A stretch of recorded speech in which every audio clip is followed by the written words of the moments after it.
হে বন্ধুরা, আজকের ক্লাসে আমরা ডিজিটাল ত্রিভুজ সম্পর্কে জানব।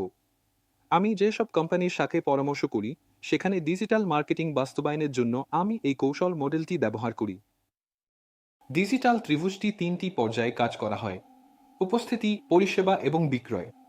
এই কৌশলগত মডেলটি যে কোনো কোম্পানিকে তার ডিজিটাল পর্যায় নির্বিশেষে তার ডিজিটাল উপস্থিতি বাড়াতে এবং ডিজিটাল চ্যানেলের মাধ্যমে আরও ব্যবসা করতে সক্ষম করে। আমরা এই তিনটি ধাপের প্রতিটি পর্যালোচনা করব এবং বিশ্বব্যাপী ব্র্যান্ডগুলির ব্যবহারিক উদাহরণ বিশ্লেষণ করব যারা ইতিমধ্যেই সফলভাবে এই পথ অনুসরণ করেছে। প্রথম পর্যায়ে আমরা ডিজিটাল উপস্থিতি নিয়ে কাজ করব।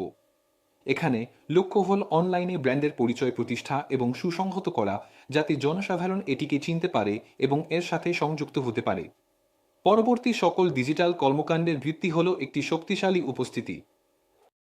ডিজিটাল উপস্থিতির একটি উৎকৃষ্ট উদাহরণ হল কোকাকোলা, যার শেয়ার আকক প্রচারণা রয়েছে। এই পদক্ষেপে ব্র্যান্ডটি তার ঐতিহ্যবাহী লোগোটি প্যাকেজিংয়ে নিজস্ব নাম এবং ডাকনাম দিয়ে প্রতিস্থাপন করেছে, যা ভোক্তাদের অভিজ্ঞতাকে ব্যক্তিগতকৃত করেছে। কৌশলটি সোশ্যাল মিডিয়ার সাথে দৃঢ়ভাবে সংহত করা হয়েছিল, যা গ্রাহকদের তাদের ব্যক্তিগতকৃত প্যাকেজিংয়ের ছবি শেয়ার করতে উৎসাহিত করেছিল। এই পদক্ষেপটি বিশ্বব্যাপী ব্যাপক সম্পৃক্ততা তৈরি করেছে এবং কোকাকোলার ডিজিটাল পরিচয়কে শক্তিশালী করেছে। কৌশলের দ্বিতীয় পর্যায় হল ডিজিটাল চ্যানেলের মাধ্যমে পরিষেবা প্রদান। এই পর্যায়ে কোম্পানিটি আর অনলাইনে উপস্থিত থাকার মধ্যেই সীমাবদ্ধ নেই, বরং সক্রিয়ভাবে তার দর্শকদের সাথে যোগাযোগ শুরু করে পরিষেবা, সহায়তা এবং প্রাসঙ্গিক সামগ্রী সরবরাহ করে, যা গ্রাহকের আনুগত্য তৈরি করে এবং ভোক্তাদের অভিজ্ঞতা উন্নত করে। উদাহরণস্বরূপ অ্যাপল সাপোর্টে প্রচুর বিনিয়োগ করে, যা এমন একটি পরিষেবা যা সহজ সমস্যা সমাধানের বাইরেও যায়। যখন কোনো গ্রাহক তাদের ডিভাইস নিয়ে কোনো প্রশ্ন বা সমস্যার সম্মুখীন হন, তখন তারা ওয়েবসাইট এবং ডেডিকেটেড অ্যাপের মাধ্যমে ভিডিও টিউটোরিয়াল, ধাপে ধাপে নির্দেশিকা এবং প্রায়শই জিজ্ঞাসিত প্রশ্নাবলীর একটি বিশাল লাইব্রেরি অ্যাক্সেস করতে পারেন। চ্যাট এবং টেলিফোনের মাধ্যমে গ্রাহক পরিষেবা ব্যক্তিগতকৃত, যা শারীরিক ভ্রমণের প্রয়োজন ছাড়াই দূরবর্তী সহায়তার মাধ্যমে সমস্যা সমাধানের সুযোগ করে দেয়। সাম্প্রতিক একটি প্রচারণায় অ্যাপল তার অফিসিয়াল ইউটিউব চ্যানেলে ব্যাখ্যামূলক ভিডিও প্রকাশ করেছে, যেখানে এই বৈশিষ্ট্যগুলি কিভাবে অ্যাক্সেস এবং ব্যবহার করতে হয় তা দেখানো হয়েছে, যা গ্রাহক অভিজ্ঞতার প্রতি প্রতিশ্রুতিবদ্ধ একটি ব্র্যান্ডের ভাবমূর্তিকে আরও শক্তিশালী করেছে এবং ব্যবহারকারীর আস্থা বৃদ্ধি করেছে। এই সমন্বিত ডিজিটাল সহায়তা কৌশলটি এর অনলাইন কমিউনিটিতেও প্রতিফলিত হয়, যেখানে ব্যবহারকারীরা টিপস এবং সমাধান ভাগ করে নিয়ে একটি সহযোগিতামূলক এবং ধ্রুবক শেখার পরিবেশ তৈরি করে।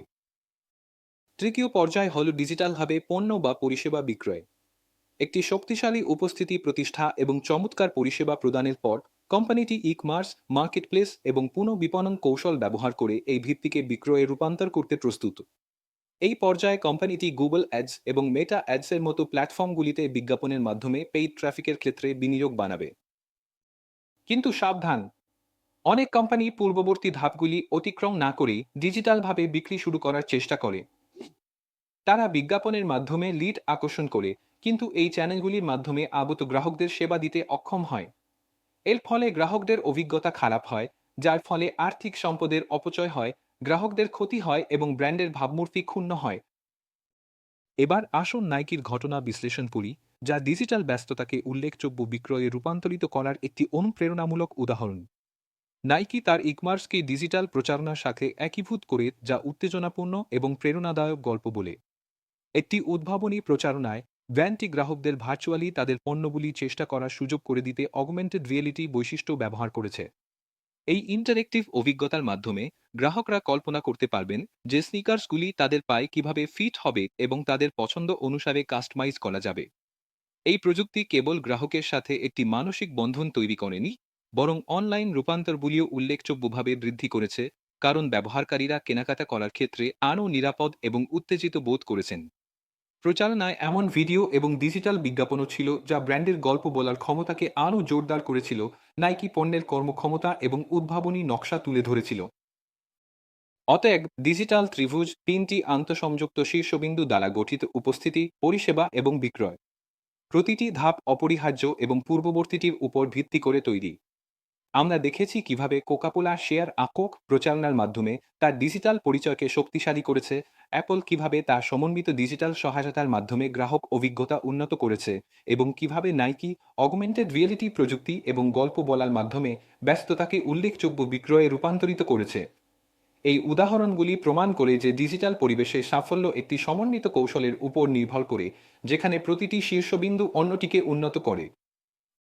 এখন যেহেতু আপনি ডিজিটাল ট্রায়াঙ্গেল সম্পর্কে বুঝতে পেরেছেন, তাই আপনার নিজের ব্যবসায় কিভাবে এই কৌশলগুলি প্রয়োগ করা যেতে পারে এবং প্রতিটি পর্যায়ে কি কি চ্যালেঞ্জ আসতে পারে তা ভেবে দেখুন।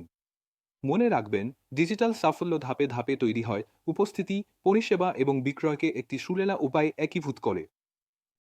পরবর্তী পাঠগুলিতে আমরা এই প্রতিটি শীর্ষবিন্দু বিস্তারিতভাবে অন্বেষণ করব। আপনার মনোযোগের জন্য অনেক ধন্যবাদ এবং আমাদের পরবর্তী ক্লাসে দেখা হবে।